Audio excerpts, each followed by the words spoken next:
Jadi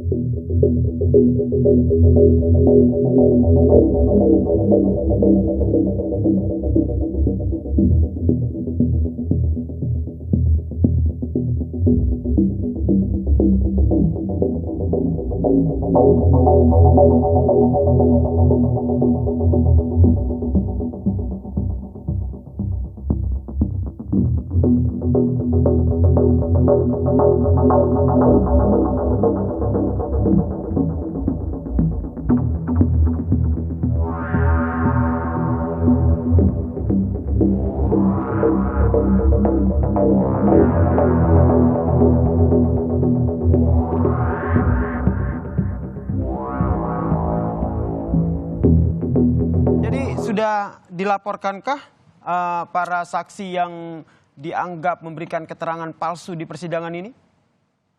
Ya, jika yang dimaksud dengan laporan resmi belum, tapi kalau laporan unformil kepada beberapa rekan kita yang ada di kepolisian melalui Bang Kamarudin sudah. Nah, nanti mungkin secara formilnya akan menyusul untuk segera dilaporkan, begitu. Dalam pekan ini? Pekan depan maksudnya?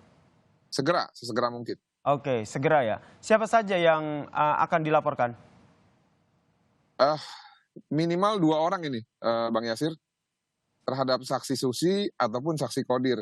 Dan mungkin satu lagi nanti ya, mungkin ya, itu Damianus. Oke, tentu harus ada bukti yang disertakan dalam pelaporan ini. Buktinya sudah disiapkan? Ya, kami sudah bertemu dengan para peserta sidang ya, ataupun hadirin sidang yang menonton persidangan.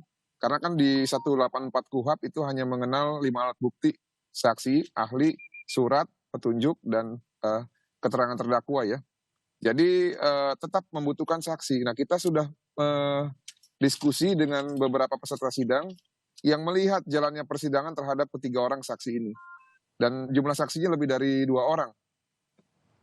Baik, berarti memang sudah disiapkan bukti juga sejumlah saksi yang memang benar menyaksikan adanya kebohongan yang disampaikan oleh saksi yang ingin Anda laporkan. Kemudian selain karena mereka bohong, apalagi alasan dari Anda sebagai kuasa hukum keluarga dari Yosua Huta Barat hingga akhirnya melapor para saksi ini?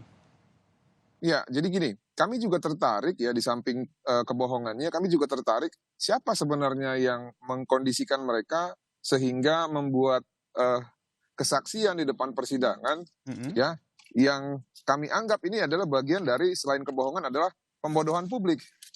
Orang yang mengajarkan ataupun orang yang mengkondisikan juga harus ikut bertanggung jawab. Maksud Anda orang yang mengkondisikan ini berarti ada aktor yang berada di balik para saksi yang bersaksi. Betul. Di pengadilan? Betul. Jadi gini, kita pakai logika seperti ini ya.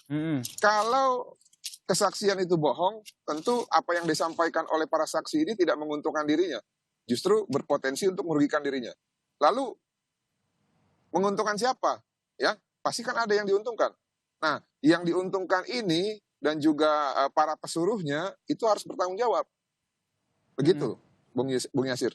Berarti secara tidak langsung Anda menyasar pada timnya Ferdi Sambo dan juga Putri Chandrawati, Bang? Ya bisa saja, karena kan mereka membuat kesaksian untuk siapa? Sebenarnya kan mereka ini kan saksi e-charge, ya. Saksi yang memberatkan terhadap konteks surat dakwaan pasal 340, 338.